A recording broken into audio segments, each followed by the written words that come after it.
A former CIA officer, John, I don't even know how to pronounce the last name, K, says the deep state must have destroyed the Epstein files. Cut number 12, por favor. I'm not blaming the FBI director, Kash Patel, or the deputy director, Dan Bongino. I think that that layer beneath them, that's part of what we like to call the deep state, has taken this bull by the horns, and they've probably destroyed information. Look at what the CIA did in 1975 after Congress ordered that it release all of its files related to an operation called MKUltra.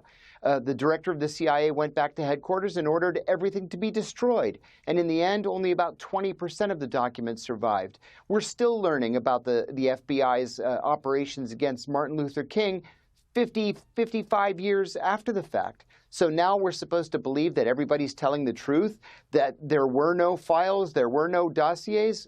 I'm sorry, I just don't buy it because I know how these people operate.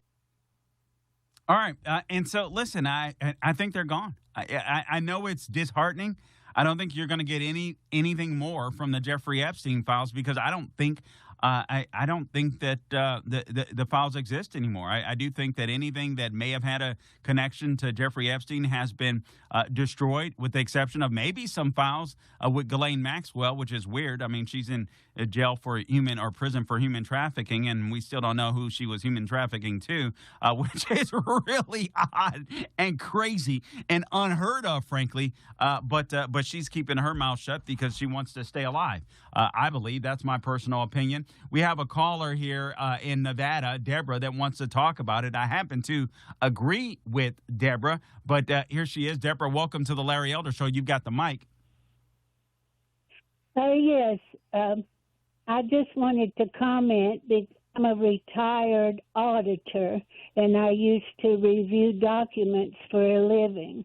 And it seems like everyone is upset today because Pam Bondi said there was no client list, which may very well be a true statement because a client list implies that there's a business transaction.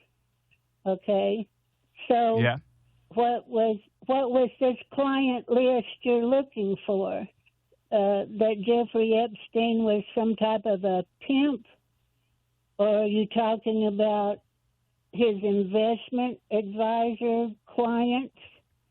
You know, I think people are interested in who was trafficking in these young girls, and there's probably no client list related to that. No, you listen, Deborah. You make a good point. I appreciate the call. I absolutely agree with you. I don't think a client list exists. I don't think that you would keep a client list because you don't want to incriminate. You don't want to incriminate yourself, and you're absolutely right. I mean, you could have a client list. I mean, I have a client list when it comes to landscaping. I had a client list when it came to janitorial service. So you're absolutely right. That's probably not something you want to keep a client list for, but you know who the Johns are. You know who you've participated in stuff with, or maybe you've just done it on rando.